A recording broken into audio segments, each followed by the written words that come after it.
thank my good friend, Mayor Suarez, and thank this entire conference. And walking through the building, interacting with many of you, it has been a breath of fresh air. If I were to say a city that is dealing with crime, a city that's dealing with housing, a city that's dealing with problems of violence, a city that's dealing with economic recovery, you will have a difficult time saying which city I'm talking about, because that's all of us. We are in this together. I know that, and you know that. I've only been mayor of New York City for a few weeks, but I want you to know that I appreciate the support and solidarity you have shown me. There's a lot of experience in this room, and I'm proud to be among you, listening to you, learning from you. As mayors from all over this great nation, there's nothing more important than for us to be working to solve problems, deliver services, and produce results for our people. Because with so much dysfunction in Washington and division in our nation, now it's time for the mayors to lead America.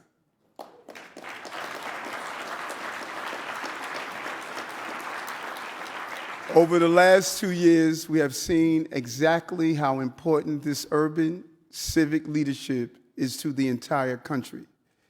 When COVID first appeared, every mayor could see this wasn't a problem that was going to be solved on an individual level, but it also wasn't going to be addressed on a federal level. We needed to think globally and act locally, as the saying goes. And we were going to have to do it fast.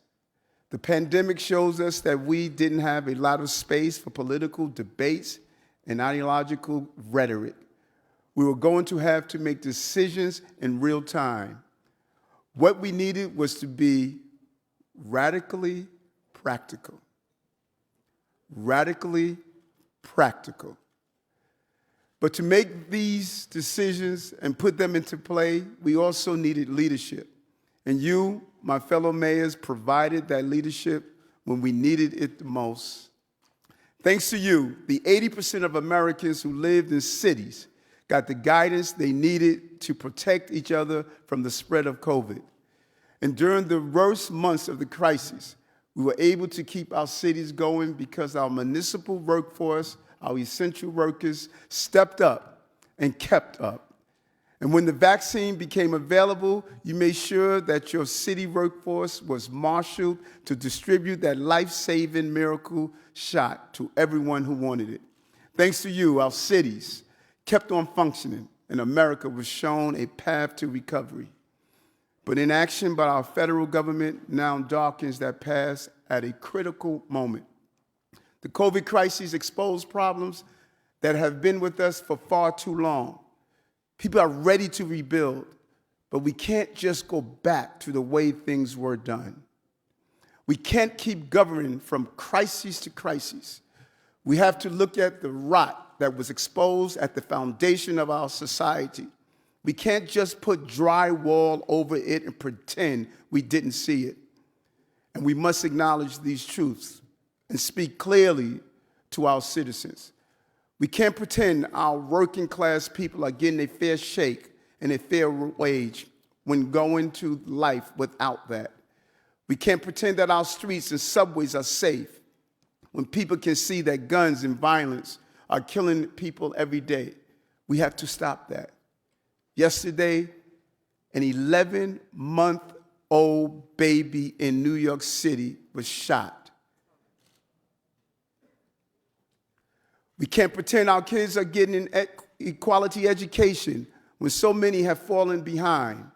In New York City, 65% of black and brown children never reach proficiency every year with a $38 billion budget. We're going to have to change the way we educate, and our kids receive the support that they need, and our teachers. But mayors know you can't just say it, you have to do it, because the people know you are in charge. They know who is responsible. and they know where to find us. So we're going to do these things and be radically practical. That's our job as mayor, as leaders. But we're going to need some help. Now I know there are many in Washington who are fighting hard for us. They want real change too. I'm proud of the New York City delegation. They are warriors. They don't come out to play, they come out to fight. Everyone here in Washington knows that. But while our partners are leading the change for justice and progress on a nation level, we mayors are going to have to keep moving ahead on the local level.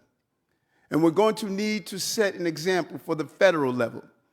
We have to be willing to try new things, big things, and implement those plans with precision. We have to turn innovative ideas into serious action with quantifiable results. Today, I'm calling for a new national urban agenda that follows these principles and gets stuff done, as we like to say in New York. First, we need to treat the cancer of violence that is holding our cities back. To do that, we need greater coordination with the FBI, ATF, and state law enforcement. We said after the 9/11 attack, we would never allow information sharing to prevent us from stopping that attack.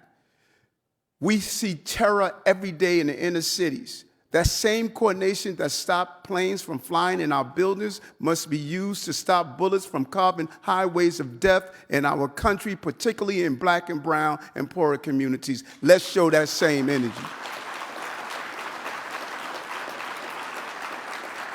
We will also need more funding for violence interrupters programs that address the root causes of crime.